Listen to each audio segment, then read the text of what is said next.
Today, we're tackling smart door locks. Yeah? We've looked at guides, FAQs, comparisons, all sorts of stuff. Yeah, a lot out there. And our goal is simple.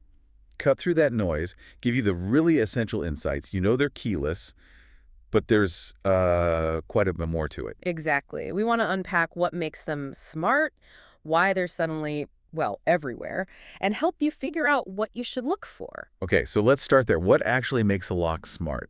It's more than just ditching your keys, right? Oh, definitely. We're talking about secure, keyless entry using digital methods, things like PIN codes you set up, fingerprint scans. Like on your phone? Pretty much, yeah. Or RFID cards, those little plastic cards or fobs you might tap. Right, like in an office building sometimes. Exactly. And then there's the mobile app, which is huge, remote access, so you can lock or unlock from anywhere. And temporary access, too. Yeah. Like for guests. Precisely. You can create these temporary e-keys, digital keys, and just revoke them later. Plus, integration with things like Alexa or Google Home and getting real-time alerts.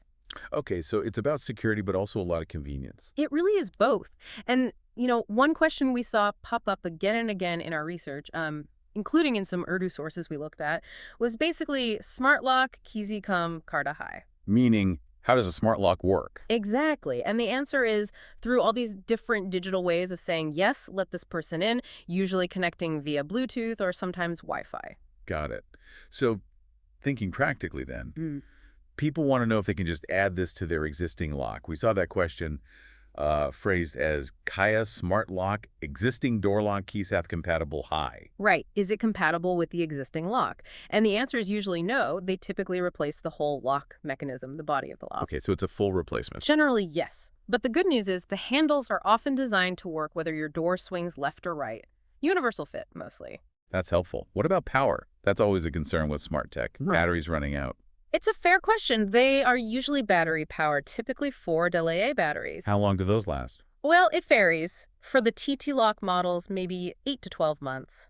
For Tuya Wi-Fi ones, which are connected more often, perhaps 6 to 9 months. It depends on usage, obviously. And if the batteries do die, you're not locked out, are you? No, they've thought of that. There's always a backup power port, usually Type-C or micro USB you can plug a power bank into. And you always get physical keys, too, just in case. Okay, physical keys as a failsafe. Good. And speaking of security, another big question we saw, again, sometimes in Urdu, like smart lock security features, focused on that. Right. Beyond just the entry methods, what makes them secure? Well, you've got data encryption, tamper alerts if someone messes with the lock, auto-locking so you don't forget. Oh, that's handy. Yeah, and detailed logs showing who came in and when. But here's a really key point for security-minded folks. There is no master key. No software backdoor if the main admin loses access. Wait, really? No override at all? None. It's designed that way. It means you absolutely have to manage your admin access carefully, but it also means it's incredibly tamper-resistant. Okay, that's a major security consideration. Right. Now, this is where it seems to get interesting, the different systems or platforms. Our sources really pointed to two main ones, TT Lock and Tuya. What's the difference? Yeah, this is important. The main difference is connectivity and what they're best for. TT Lock is fantastic for creating those e-keys and temporary codes.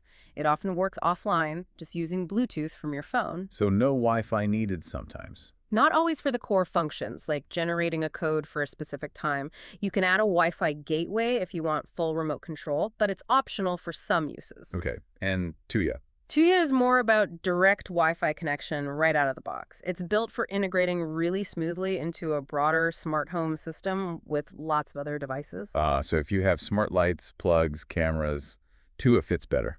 Often, yes. It gives you that seamless, always online connection. And this answers another query we found. Kaya Wi-Fi K Alawa SIM data par work kar sakta hai. Can it work on mobile data?